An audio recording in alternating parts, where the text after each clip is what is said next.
السلام عليكم ورحمة الله وبركاته. بسم الله بسم الله بسم الله. اللهم صل وسلم على نبينا محمد. اللهم صل وسلم على نبينا محمد. اللهم صل وسلم على نبينا محمد. إن شاء الله النهاردة هناخد مع بعض الهمزة المتطرفة على السطر. احنا خدنا الهمزة المتطرفة على الألف وعلى الواو وعلى الياء. هنكمل النهاردة الجزء المتبقي من الهمزة المتطرفة وهي الهمزة على السطر. امتى اكتب الهمزة على السطر؟ الهمزة هتقول لنا ايه؟ الهمزة والمد صحاب، لما تلاقي المد والممدود هتلاقيني على السطر موجود. يعني ايه الكلام ده؟ يعني الهمزة بتقول لكم انا والمد صحاب. الهمزة اللي على السطر اللي بتقول كده، الهمزة والمد صحاب، لما تلاقوا حرف المد والممدود هتلاقوني على السطر ايه؟ موجود. يعني لو لقينا حروف المد، حروف من حروف المد، هنعرف على طول، والكلمة بتنتهي بالهمزة تعرف على طول ان انت هتكتبها على ايه؟ على السطر. طيب هو بس المد بس؟ لا، المد او السكون. تكتب الهمزة على السطر إذا كان قبلها مد أو سكون. طيب تعالوا نعرف مع بعض كده، نتعرف على بعض الأمثلة. إذا كانت الهمزة موجودة في كلمات بها مد بالألف، أو كلمات بها مد بالياء، أو كلمات بها مد بالإيه؟ بالواو. إذا كانت الهمزة في كلمات بها مد بالألف، زي مثال إيه؟ زي إيه؟ مثال زي إيه؟ سماء. كلمة سماء بها مد بالألف. أيوة صح، الهمزة والمد إيه؟ صحاب أهو. ده مد بالألف، بعد المد بالألف ويسبقها طبعا عشان خاطر يبقى في مد بالألف لازم الحرف الذي يسبق المد يكون عليه إيه؟ حركة الفتح. طب لو ما لقيتش حركة الفتح ما ينفعش أقول عليها مد. طيب الهمزة اتحطت فين؟ على السطر أهي، لأن يسبقها إيه؟ مد وممدود عليه فتحة. ضياء. ايه ده؟ الهمزة برضو على السطر اهو. ليه؟ لان يسبقها مد بالايه؟ مد بالالف، والحرف الذي اللي قبل المد اللي هو الممدود على حركة الفتح لازم يكون مفتوح يا ولاد، لان لو ما كانش مفتوح ما ينفعش اقول عليه ان هو مد بالايه؟ مد بالالف. اذا الهمزة ما ينفعش تحط على ايه؟ على السطر اذا كانت الكلمة بتستدعي ذلك. يعني ناخد مثال كمان، دواء.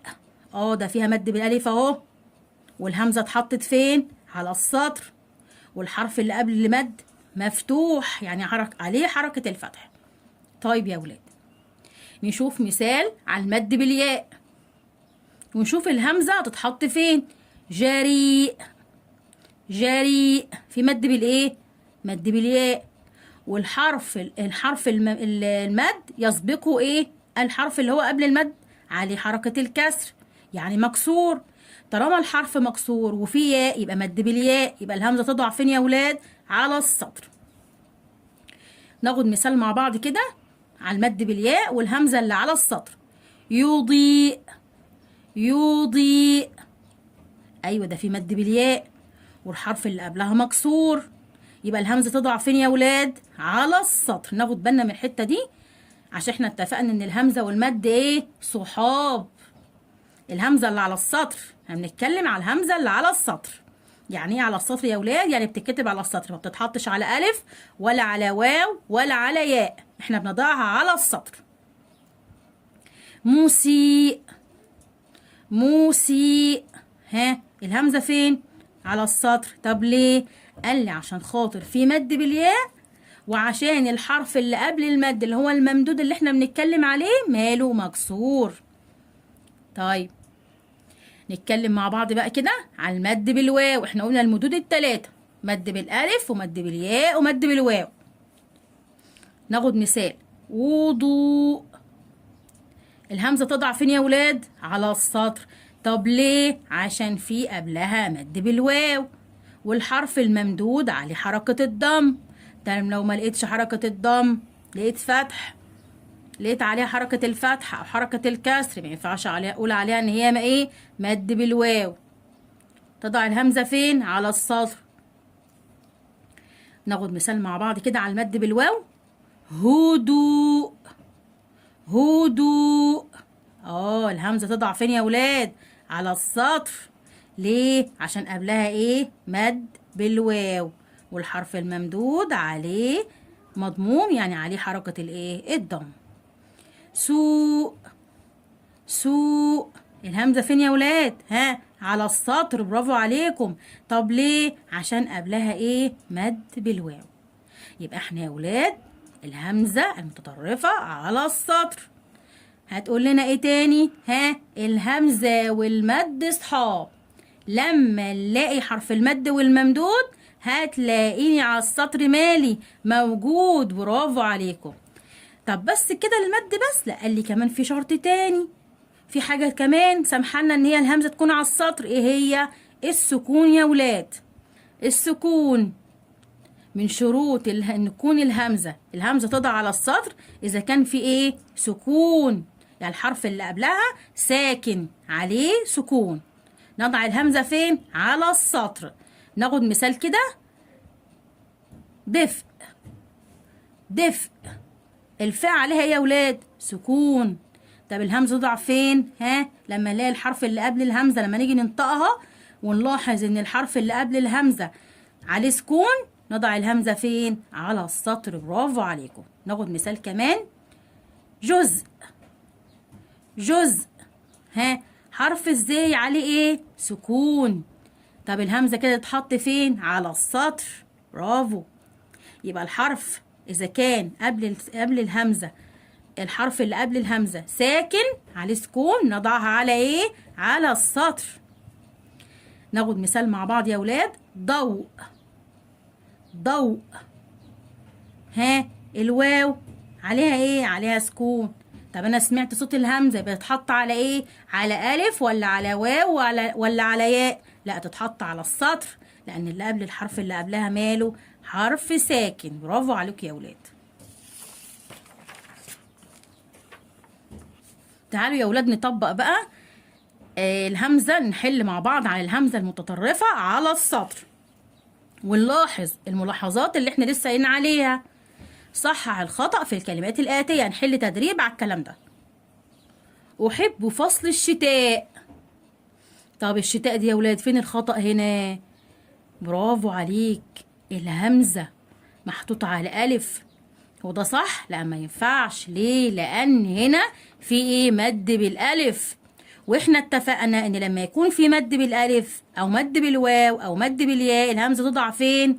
الهمزة توضع على السطر. برافو عليك. يبقى هنكتب كلمة الشتاء على السطر. برافو، عشان في مد بالايه؟ مد بالالف. وصلت السفن الى الميناء. وصلت السفن الى الميناء. كلمة الميناء كده يا ولاد صح؟ برافو عليكم، ممتازين. غلط طبعا. ليه؟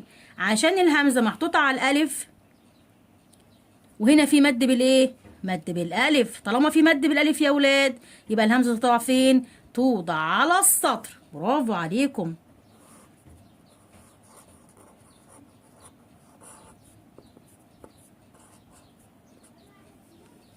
المتهم بريء حتى تثبت إدانته. كلمة بريء صح يا ولاد؟ شطار. مش صح طبعا. ليه؟ عشان في مد بالياء، واحنا اتفقنا ان الهمزة لما تكون في قبل يسبقها مد بالياء تكون فين؟ على السطر. ممتازين ولادي، ممتازين.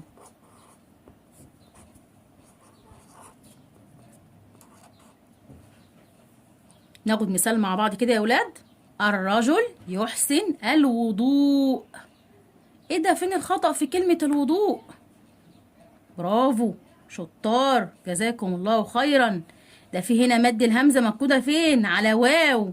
طب ده صح يا ولاد؟ لا، احنا لسه قايلين ان لما يكون في مد من انواع المد الف او واو او ياء، الهمزة توضع فين؟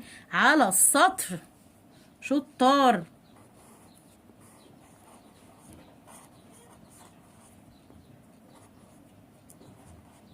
يبقى احنا اتفقنا يا ولاد ان الهمزة المتطرفة على السطر تكتب على السطر اذا كان يسبقها ايه قبلها ايه مد او سكون. خلاص، اذا كان قبلها مد الف او واو او ياء نوضع ايه على السطر، او يسبقها سكون توضع برضو على السطر. شكرا، جزاكم الله خيرا.